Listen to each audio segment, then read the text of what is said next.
Hey guys, we're back. We thought we would give kind of a history of ourselves, where we came from, things like that. I was born in Arizona. My mom and dad taught their children the value and the importance of persistence and of working hard. My dad wasn't a very physical laborer, he was a businessman, but he was very persistent, and he came from some poor circumstances in his childhood, and he was able to become a very successful person regardless of those. Through that, I learned that if you choose to do something and put your mind to it, regardless of where you come from, regardless of what your situation is, you can obtain it. And my mom taught us the value of physical labor. She grew up on the farm that we are living on right now, and she taught us things like, if there's a job to be done, you do it, and everybody works until the jobs are done. And let's see, I was homeschooled, so all 5 of her kids were homeschooled up until about the age of 12. And it really instilled a value of family to all of us, to all of their children, and I appreciate that. Your turn. My turn? Yes, Okay. I think. Well, first off, I grew up in a very black and white family, right from wrong. My parents instilled in me a huge work ethic as far as going out, getting stuff done, and accomplishing your goals and reaching them, and just kind of pushing us to try to be the best people that we could.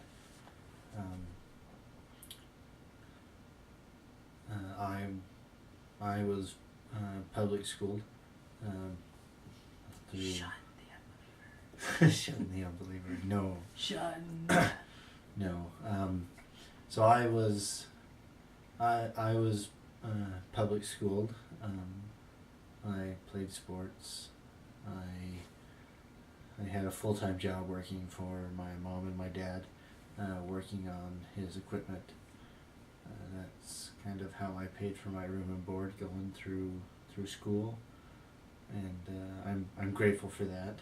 I'm grateful for the opportunity that they gave me to learn how to work and when to work and why to work, rather than just kind of being on a free ride until you get kicked out into the big bad world, and then you don't know what to expect. You don't know what to do.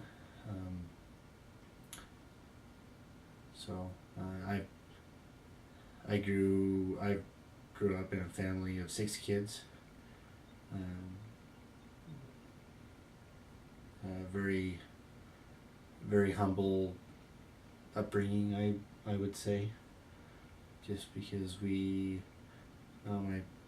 my dad worked 7 days a week for 24 years to make sure that us kids had the things that we needed and the things that we wanted. And I'm grateful for that, and I hope that I can be able to do the same, provide. You want to work 7 days a week? There, you do. No, you don't. No, I don't want to work 7 days a week, but I want to be able to give the opportunities to my kids that they need to be able to grow up and be successful in whatever they go and do. That's our goal.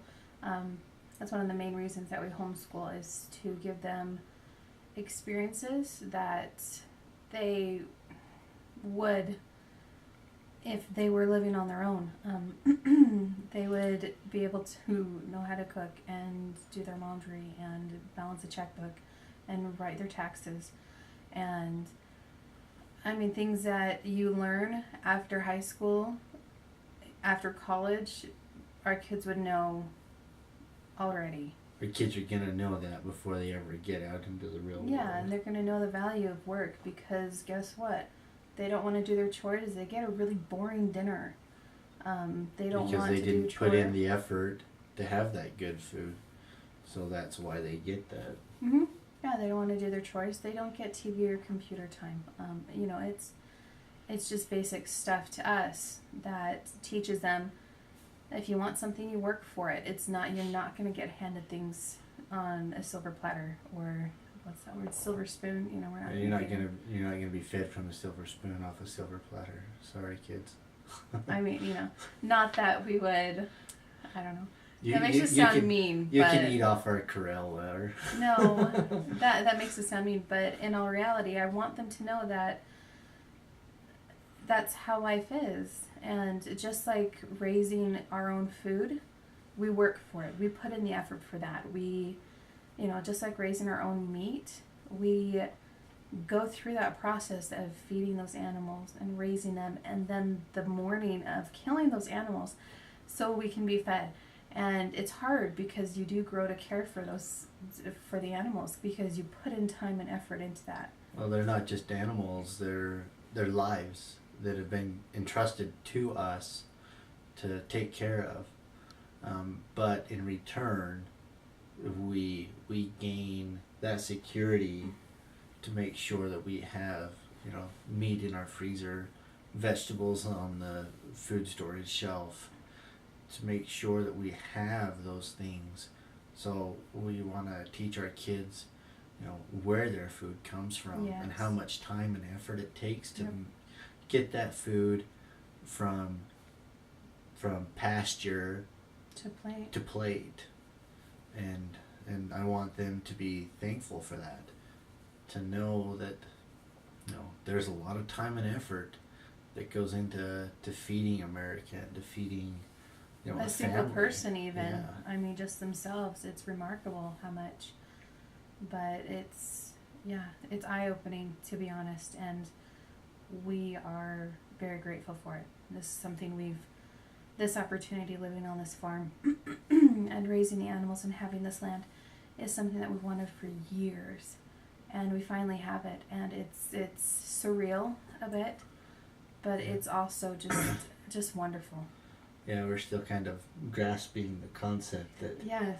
that we've fallen into this, and that it's been, you know, I think we've been preparing ourselves Mm-hmm.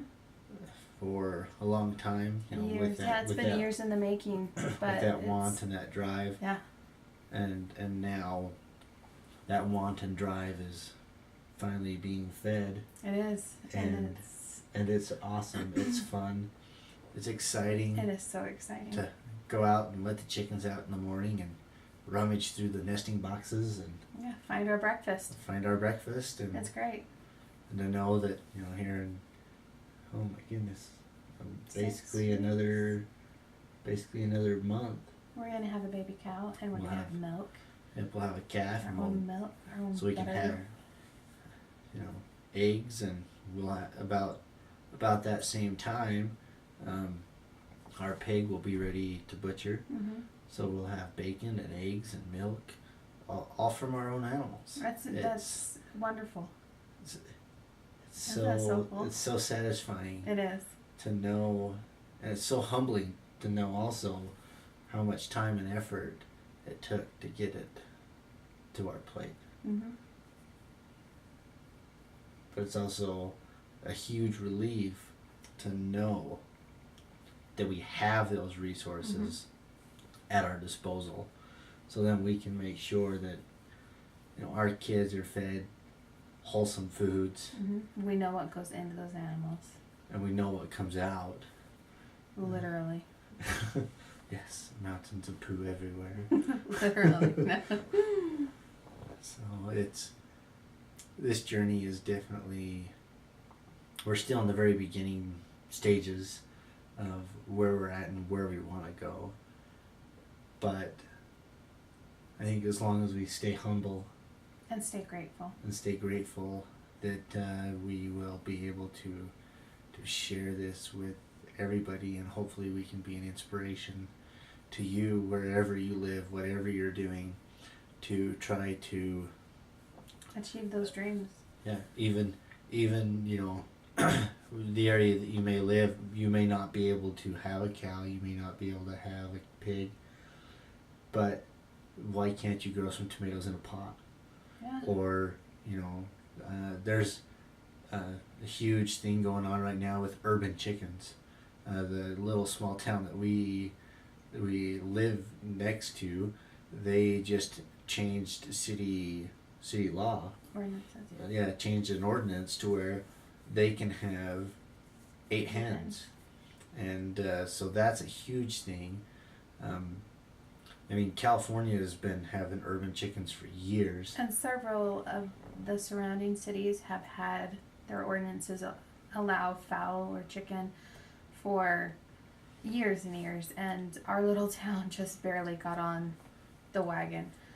And it's great. It's to see that progress and to see those city citizens have that opportunity and take advantage of it is remarkable, because there's a sense of pride and a sense of fulfillment and a sense of belonging. You belong where you're at when you have animals to care for, and you belong where you're at when you have resources like that available to you. And it's great. The sense of community that grows from it is remarkable, and we were really excited to be a part of it, a part of that change, and yeah, to push that along. It was really fun. Yeah. So, anyway, so that's kind of us in a nutshell. I think so. Yeah, we can. If you guys have any questions or whatever, please go ahead and comment, and Don't forget to subscribe. Yeah, subscribe, click, comment, like, all that fun stuff, if you would please. Anyway, yeah, just I hope you guys enjoy this journey as much as we are, and yeah, anything else? I don't think so. I don't think so. Is there? I don't think so. I don't think so. Oh, if you guys haven't seen Dirt Patch Heaven, go check them out. We're actually going to be helping them do set up an electric fence. It's going to be fun. It's going to be a lot of fun. We really enjoy Dirt Patch Heaven. We love the Dirts. They're great. Yeah, they're fun. They are. And so, yeah, we're going to hang out with them a little bit tomorrow and go set up an electric fence for piggies. It'll be awesome. It'll be fun. It'll be good. You get to see our pigs. Our pig, we have one. We have a pig right now. Yes, and you'll get to see it, and it'll be, it's a lot of fun. Yep. So, yeah, we'll look forward to sharing more videos and having you guys along for the ride. Thanks.